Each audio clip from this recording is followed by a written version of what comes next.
สบายดีท่านผู้ชมที่เคารพขอต้อนรับบรรดาทานเข้าสู่รายการลาวสร้างชาติท่านผู้ชมมาพบกันในอาทิตย์นี้ทางรายการของพวกเราจะได้นำผลงานการเคลื่อนไหวต่างๆของแนวลาวสร้างชาติมานำเสนอให้บรรดาทานได้ติดตามรับชมระยะที่1จะให้บรรดาทานได้รับชมประธานศูนย์กลางแนวลาวสร้างชาติต้อนรับการเข้าเยี่ยมคำนับของท่านทูตไทยคนใหม่ประธานศูนย์กลางแนวลาวสร้างชาติต้อนรับการเข้าเยี่ยมคำนับของท่านเอกอัครราชทูตสาธารณรัฐกูบาประจำสาธารณรัฐประชาธิปไตยประชาชนลาวระยะที่2จะให้บรรดาทานได้รับชมศูนย์กลางแนวลาวสร้างชาติมอบเครื่องช่วยเหลือให้ศูนย์เสียองคาพิเศษ790ผลิตกสิกรรมเป็นสินค้าสร้างรายรับ240กว่าล้านกีบต่อปีเนื้อในรายละเอียดจะเป็นคือแนวใดเฮาไปติดตามรับชมประธานศูนย์กลางแนวลาวสร้างชาติต้อนรับการเข้าเยี่ยมคำนับของทูตไทยคนใหม่ท่านศาสตราจารย์ปริญญาเอกกี่แก้วไขคำพิทูลกรรมการกรมการเมืองศูนย์กลางพรรคประธานศูนย์กลางแนวลาวสร้างชาติ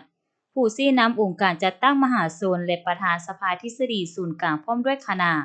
ได้ให้การต้อนรับการเข้าเยี่ยมคำนับของท่านนางครองคณิตลักษณ์เจริญเอกอัครราชทูตแห่งราชอาณาจักรไทยคนใหม่ประจำสาธารณรัฐประชาธิปไตยประชาชนลาวในอาทิตย์ผ่านมานี้ที่ศูนย์กลางแนวลาวสร้างชาติในโอกาสนี้ท่านประธานศูนย์กลางแนวลาวสร้างชาติได้แสดงความต้อนรับชมเชยและพร้อมทั้งตีราคาสูงต่อท่านนางครองคณิตลักษณ์เจริญที่ได้มาปฏิบัติหน้าที่การทูตอยู่สาธารณรัฐประชาธิปไตยประชาชนลาวในครั้งนี้ซึ่งการมาของท่านถือเป็นการประกอบส่วนสำคัญในการเพิ่มพูนคุณสร้างสายพัวพันมิตรภาพและการร่วมมือที่เคยมีมาแต่โดนนานให้นับมือแน่นแฟ้นเว้ารวมและเว้าเฉพาะแม่นความสามัคคีระหว่างสองประเทศลาวราชอาณาจักรไทยก็คือประชาชนของทั้งสองประเทศซึ่งมีฮีตของประเพณีวัฒนธรรมและภาษาคล้ายคือกันให้ได้รับการพัฒนาให้นับมือนับดีขึ้น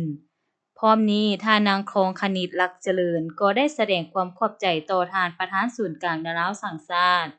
ที่ได้ให้การต้อนรับอันอบอุ่นพร้อมทั้งให้คำยืนยันว่าสาธารณรัฐประชาธิปไตยประชาชนลาวและราชอาณาจักรไทยจะสืบต่อมีการพัวพันการร่วมมือกันในหลายด้านโดยเฉพาะแม่นการส่งเสริมด้านวัฒนธรรมศาสนาที่ประชาชนสองประเทศเคยร่วมกันปฏิวัติให้ได้รับการพัฒนาดีขึ้นเป็นก้าวๆอย่างต่อเนื่องและสร้างเงื่อนไขให้บรรดาการนำขั้นสูงของสองฝ่ายได้มีการพบปะและแลกเปลี่ยนการเยี่ยมยามซึ่งกันและกันหลายขึ้นต่อไปจะให้บรรดาทานได้รับชมประธานศูนย์กลางแนวลาวสร้างชาติต้อนรับการเข้าเยี่ยมคำนับของท่านเอกอัครราชทูตสาธารณรัฐกูบาประจำสาธารณรัฐประชาธิปไตยประชาชนลาวในอาทิตย์ที่ผ่านมาที่ศูนย์กลางแนวลาวสร้างชาติท่านศาสตราจารย์ปริญญาเอกกิ่งแก้วไขคำพิทูลกรรมการกรมการเมืองศูนย์กลางพรรคประธานศูนย์กลางแนวลาวสร้างชาติผู้ชี้นำองค์การจัดตั้งมหาชนและประธานสภาทฤษฎีศูนย์กลางพรรคได้ต้อนรับการเข้าเยี่ยมคำนับของท่านนางแอนนาเอชตีวาเดสเอกอัครราชทูตแห่งสาธารณรัฐกูบาประจำสาธารณรัฐประชาธิปไตยประชาชนลาวพร้อมคณะทั้งสองภาคส่วนเข้าร่วมการพบปะครั้งนี้นางแอนนาเอชตีวาเดสรายงานโดยย่อเกี่ยวกับการมาเฮ็ดเวียกประจำอยู่สาธารณรัฐประชาธิปไตยประชาชนลาวและเพื่อเป็นการสืบต่อหัดแน่นความสามัคคีการร่วมมือทั้งสองฝ่ายให้มีความเข้มแข็งยกระดับความร่วมมือในเงื่อนไขใหม่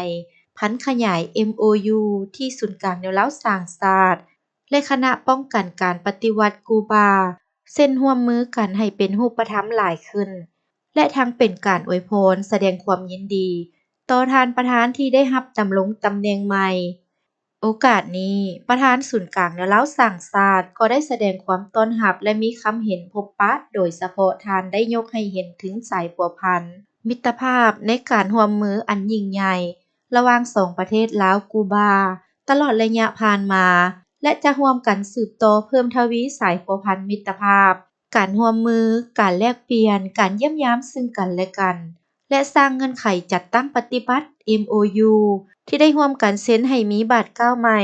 สู่ภาคจัดตั้งปฏิบัติให้ไวและมีประสิทธิผลสูง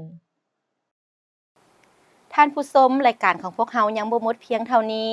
แต่ตอนนี้เฮาไปพักผ่อนกันก่อนจักปึ๊ดหนึงจักหน่อยกลับมาพบกันองค์การแนวลาวสร้างชาติยามใดก็เสริมขยายมูลเสื้อความสามัคคี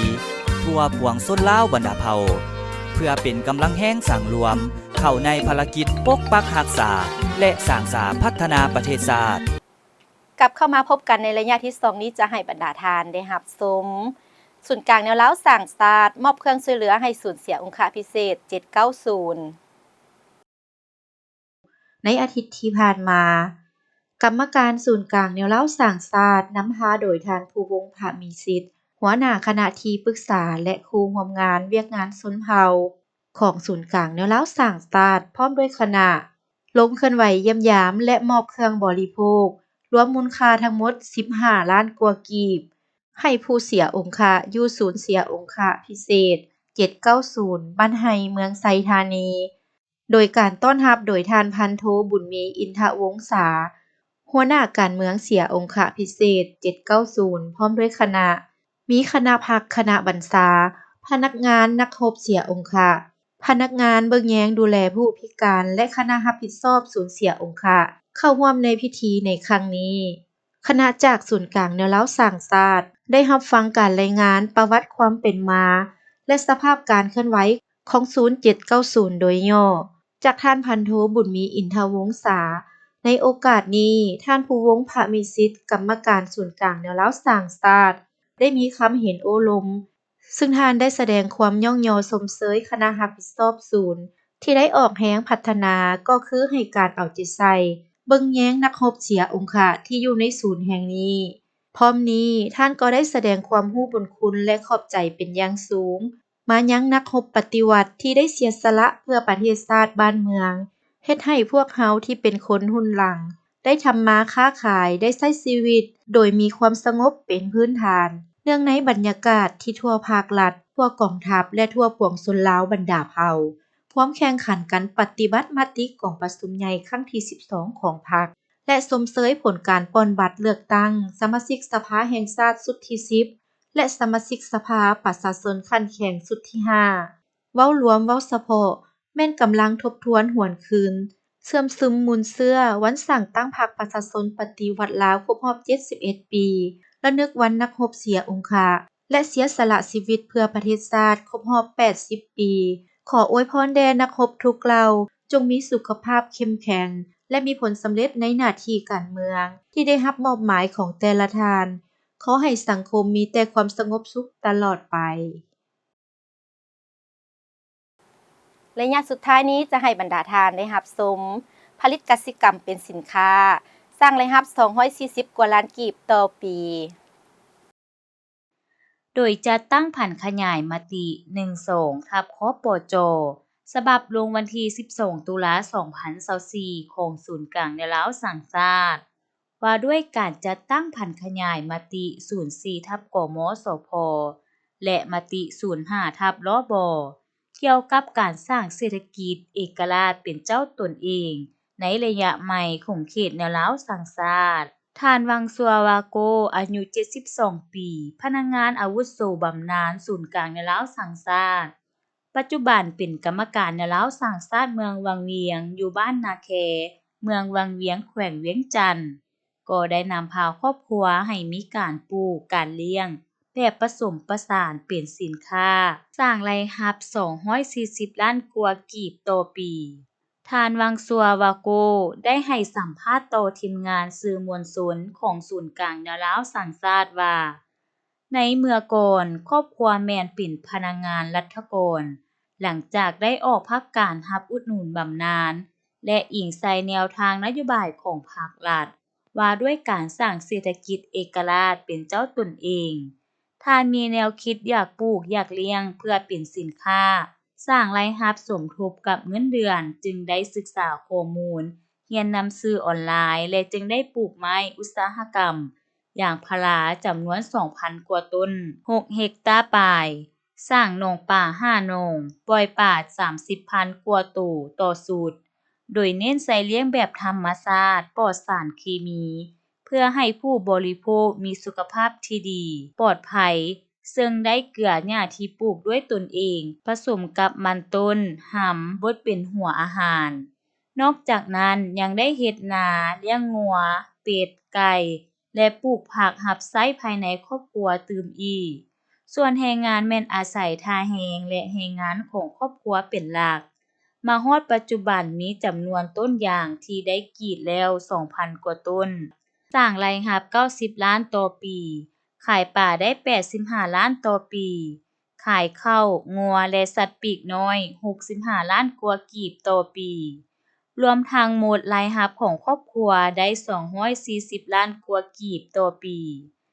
ส่วนการตลาดแม่นส่งขายอยู่ตามตลาดเขตภายในตัวเมืองวังเวียงซึ่งได้กลายเป็นรายรับต้นต่อประกอบส่วนเข้าในการพัฒนาเศรษฐกิจครอบครัวของทานให้ดีขึ้นกว่าเก่าภายหลังที่ได้รับบำนาญแล้วข้าพเจ้าได้มาอยู่บ้านนาเคเมืองวังเวียงนี้เนาะแล้วมันอิงใส่แนวทางนโยบายของภาครัฐที่ว่าเฮาแต่ละครอบครัวต้องได้สร้างเศรษฐกิจครอบครัวเพื่อกุมตนเองเรียนข้าพเจ้าได้มาสร้างเศรษฐกิจครอบครัวอยู่ในนี้เลยแม่นมี2-3เวียกคืออันที่หนึ่งเลยแม่นได้ปลูกยางเนาะปลูกยางพาราเป็น6อิตาในนั้นมี 2,000 ต้นแล้วอันที่2เลยแม่นข้าพเจ้าได้มาเฮ็ดหนองปลานี้ได้5หนองในนี้เลยแม่นมีหนองอันสำหรับปล่อยแม่พันธุ์นอกจากนี้เลยมันข้าพเจ้ายังได้เฮ็ดนา2บอนและได้เลี้ยงงัวจำนวนหนึ่งและได้เลี้ยงเป็ดไก่เพื่อเป็นรายได้เสริมใช้เงินบำนาญที่ตัวเองได้หันซึ่งการได้รับรายรับในประจำปีในปีผ่านมานี้ละแม่นได้240ล้าน9แสนกว่ากีบการสร้างเศรษฐกิจครอบครัวนี้ก็แม่นได้ช่วยเฮ็ดให้ครอบครัวหันมีอยู่มีกินพร้อมกันนั้นในนามเป็นกรรมการแนวร้าวสร้างชาติเมืองวังเวียงครอบครัวของท่านยังได้ประกอบส่วนเข้าในการช่วยเหลือสังคมศึกษาอบรมปลุกระดมความสามัคคีปรองดองประชาชนเข้าร่วมไกล่เกลี่ยปัญหาข้อขัดแย้งอยู่ภายในบ้านและท่านยังได้เชิญชวนว่าถ้าหากครอบครัวใดมีความสนใจในการปลูกการเลี้ยง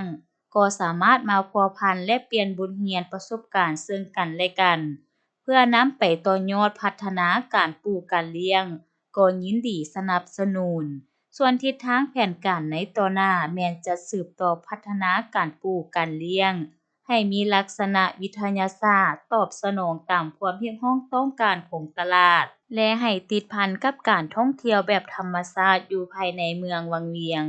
เพื่อดึงดูดนักท่องเที่ยวมาเที่ยวป่ามากินป่าอยู่บ้านเป็นการสร้างรายรับให้บ้านตื่มอีกท่านผู้ชมที่บรรดาทานรับชมผ่านไปทั้งหมดนั้น